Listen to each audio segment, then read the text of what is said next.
صلی اللہ علی محمد صلی اللہ علیہ وسلم۔ اعوذ باللہ السمیع العلیم من الشیطان الرجیم، بسم اللہ الرحمن الرحیم، والصلاة والسلام علی رسولہ الکریم، اما بعد۔ کتاب الوتر جاری ہے اور آج اس میں جو باب ہم پڑھیں گے اس کا عنوان ہے ساعۃ الوتر، نماز وتر کے اوقات کا بیان۔ قال ابو ہریرہ رضی اللہ تعالیٰ عنہ، حضرت ابو ہریرہ رضی اللہ تعالیٰ عنہ فرماتے ہیں، اوصان النبی صلی اللہ علیہ وسلم، مجھے نبی صلی اللہ علیہ وسلم نے نصیحت کی بالوتر قبل النوم، کہ سونے سے پہلے وتر پڑھ لیں۔ اچھا، 2-3 حدیث ہم پڑھ لیں اور اس کے بعد ہم انشاءاللہ اس کی تشریح دیکھتے ہیں۔ حدیث ہے 950، اور حضرت انس بن سیرین رضی اللہ عنہ سے روایت ہے، حدثنا انس بن سیرین۔ انس بن سیرین فرماتے ہیں، قال قلت لابن عمر، میں نے حضرت ابن عمر رضی اللہ تعالیٰ عنہ، عبداللہ بن عمر رضی اللہ تعالیٰ عنہ سے عرض کیا، ارأیت رکعتین قبل صلاۃ الغداۃ اطیل فیہما القراءۃ، کہ آپ کا کیا خیال ہے کہ جو فجر سے پہلے کی 2 رکعت سنت ہیں، اس کو میں ذرا لمبی اس میں قرأت کر لیا کروں، اطیل فیہما القراء؟ فقال، تو انہوں نے فرمایا، کان النبی صلی اللہ علیہ وسلم، کہ نبی صلی اللہ علیہ وسلم یصلی من اللیل مثنی، کہ نبی صلی اللہ علیہ وسلم رات کی نماز تھی وہ 2 رکعت کر کے ادا کرتے تھے، ویؤتر برکعۃ، اور پھر 1 رکعت ادا کر کے اس کو طاق بنا لیتے تھے، ویصلی رکعتین قبل صلاۃ الغداۃ، اور پھر صبح کی نماز سے پہلے 2 رکعت ادا کرتے تھے، وکأن اذان باذنیہ، اس طرح کہ گویا اذان کی آواز آپ کے کانوں میں پڑ رہی ہے۔ قال حماد ای سرعۃ، تو حماد کہتے ہیں یعنی جلدی جلدی یہ 2 رکعت ادا کرتے تھے۔ تو مراد کیا ہے کہ جب فجر کی اذان ہونے والی ہوتی تھی تو اس سے پہلے وتر پڑھا کرتے تھے۔ اگلی حدیث ہے 951،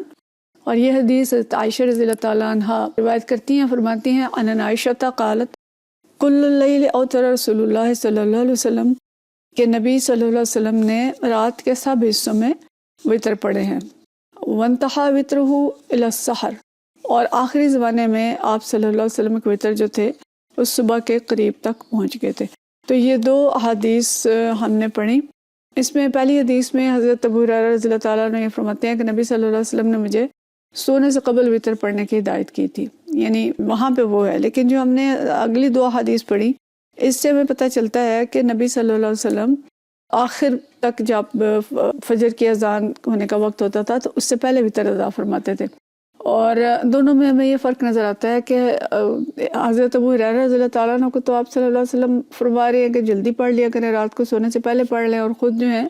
رات دیر تک پڑھتے تھے۔ اور جو دوسری حدیث ہے عائشہ رضی اللہ تعالیٰ عنہ کی، اس میں وہ فرما رہی ہیں کہ رات کے سب حصوں میں وتر پڑھے، یعنی کبھی شروع رات میں پڑھ لیتے تھے، کبھی درمیان رات، اور کبھی آخر رات، اور جو آخری زمانہ تھا اس میں آپ صلی اللہ علیہ وسلم صبح کے قریب وتر پڑھتے تھے۔ اور آخری زمانہ جو ہے یہ ہمیں یعنی دین کے لیے جو اصول ہیں اس میں یہی ہے کہ نبی صلی اللہ علیہ وسلم نے پہلے کوئی عمل کیا اور پھر بعد میں اس کے مخالف عمل کیا تو بعد والا عمل جو ہے اس کی اہمیت زیادہ ہوتی ہے، یعنی نبی صلی اللہ علیہ وسلم کا جو آخری معمول تھا وہ زیادہ بہتر ہوتا ہے۔ بہرحال ایک بات تو یہ پتہ چلتی ہے کہ وتر رات کے کسی حصے میں بھی پڑھے جا سکتے ہیں، اس میں کوئی ایسی یعنی سختی نہیں ہے کہ ضرور پہلی رات یا آخری رات۔ لیکن پسندیدہ جو ہمیں پتہ چل رہا ہے آگے بھی اور پیچھے بھی حدیث ہم نے پڑھی ہیں کہ آخری نماز جو ہے وہ وتر کو بنایا جائے رات کی۔ لیکن حضرت ابو ہریرہ رضی اللہ تعالیٰ عنہ کو آپ صلی اللہ علیہ وسلم نے پہلے پڑھنے کی ہدایت کی، اور اس کی وجہ یہ تھی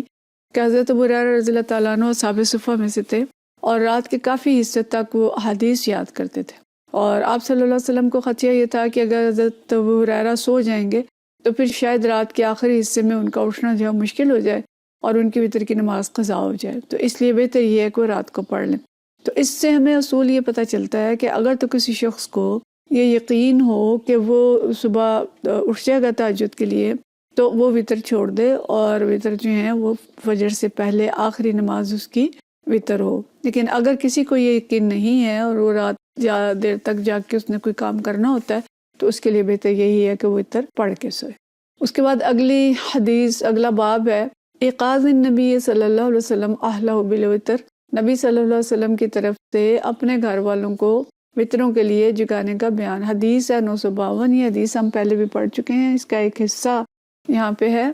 یہ بھی عائشہ رضی اللہ تعالیٰ عنہ سے روایت ہے، عن عائشہ قالت، عائشہ رضی اللہ تعالیٰ عنہ فرماتی ہیں، کان النبی صلی اللہ علیہ وسلم یصلی، نبی صلی اللہ علیہ وسلم نماز پڑھتے تھے، یعنی نماز تہجد پڑھ رہے ہوتے تھے، وَأَنَا رَاقِدَةٌ، اور میں پڑی ہوتی تھی، یعنی میں بستر پہ پڑی ہوتی تھی، مُعْتَذِرَةٌ إِلَىٰ فِرَاشِهِ، چڑھائی کے رخ میں بستر پر پڑی رہتی تھی، فَإِذَا أَرَادَ أَن يُؤْتِرَ، اور جب آپ صلی اللہ علیہ وسلم وتر پڑھنے کا ارادہ کرتے، أَيْقَظَنِي فَأَوْتَرْتُ، تو پھر مجھے بھی اٹھا دیتے اور میں وتر پڑھ لیتی۔ یعنی تہجد کے لیے تو نہیں اٹھایا، ہو سکتا ہے وہ تہجد پڑھ کے لیٹی ہوں، اور لیکن جب آخری وقت ہو جاتا تھا اور وتر کی نماز کا ٹائم ہی نہیں، بالکل فجر ہونے والی ہوتی تھی، تو اس وقت حضرت عائشہ رضی اللہ تعالیٰ عنہ کو بھی آپ جگا دیتے اور وہ وتر پڑھ لیتی تھیں۔ لیکن بہرحال اس میں علماء یہ بھی لکھتے ہیں کہ تہجد کے لیے نہیں جگایا اور وتر کے لیے جگایا، تو اس سے یہ پتہ چلتا ہے کہ وتر کی نماز جو ہے وہ تہجد سے زیادہ اہم ہے۔ اسی لیے امام ابو حنیفہ جو ہیں وتر کو واجبات میں سے کہتے ہیں کہ وتر واجب ہے اور تہجد ہے وہ مستحب یا سنت ہے، واللہ عالم۔ لیکن یہ کہ نبی صلی اللہ علیہ وسلم وتر کے لیے حضرت عائشہ رضی اللہ تعالیٰ عنہ کو بھی جگا دیتے تھے، اور وہ رات کا آخری حصہ ہوتا تھا اوقات کے لحاظ سے اگر ہم دیکھیں۔ اگلا باب ہے لیجعل آخر صلاتہ وطرا، کہ تہجد پڑھنے والے شخص کو وتر اپنی نماز تہجد کے آخر میں پڑھنے چاہیے۔ یعنی مستحب یہ ہے کہ ایک شخص رات کے وقت جو نماز پڑھتا ہے تو صلاۃ اللیل کا آخری حصہ وتر ہی ہو، یعنی وتر تہجد کی نماز کے بالکل آخری حصے میں یا صلاۃ اللیل کے آخری حصے میں پڑھنے چاہیے۔ 953 حدیث ہے، اور یہ حدیث جو ہے حضرت نافع سے روایت ہے، حدثنی نافع عن عبداللہ عن النبی صلی اللہ علیہ وسلم قال اجعلوا آخر صلاتکم باللیل وترا۔ حضرت نافع حضرت عبداللہ بن عمر رضی اللہ تعالیٰ عنہ سے روایت کرتے ہیں کہ نبی صلی اللہ علیہ وسلم نے فرمایا کہ اپنی آخری نماز، رات کی جو آخری نماز ہے، اس کو وتر بناؤ، یعنی وتر جو ہے وہ تہجد کے بالکل آخر میں آخری نماز ہونی چاہیے۔ تو نبی صلی اللہ علیہ وسلم نے کبھی کبھی وتر کے بعد ہلکی 2 رکعت پڑھی ہیں، یہ ہم پیچھے پڑھ چکے ہیں، لیکن عام طور پر نبی صلی اللہ علیہ وسلم کا معمول یہی تھا کہ وتر پر صلاۃ اللیل کا اختتام کرتے تھے۔ تو آج کے جو ہمارا سبق بنتا ہے کہ وتر رات کے کسی حصے میں بھی پڑھے جا سکتے ہیں، لیکن آخر رات میں پڑھنا فجر سے تھوڑی دیر پہلے وہ زیادہ مستحب ہے اور زیادہ پسندیدہ ہے۔ لیکن اگر کسی کو یہ یقین نہ ہو کہ وہ اٹھ سکے گا صبح، تو اس کو چاہیے کہ وہ رات کو پڑھ کے سوئے۔ اور یہ کہ وتر کی اہمیت اتنی زیادہ ہے کہ خیال کیا جائے کہ کسی کے وتر چھوٹے نہ، اگر اپنی بیوی یا شوہر ہے تو دوسرے کا خیال رکھیں کہ اگر اس نے وتر نہیں پڑھے تو اس کو وتروں کے لیے جگا دیا جائے، جیسے نبی صلی اللہ علیہ وسلم حضرت عائشہ رضی اللہ تعالیٰ عنہ کو جگا دیتے تھے۔ وآخر دعوانا ان الحمد للہ رب العالمین۔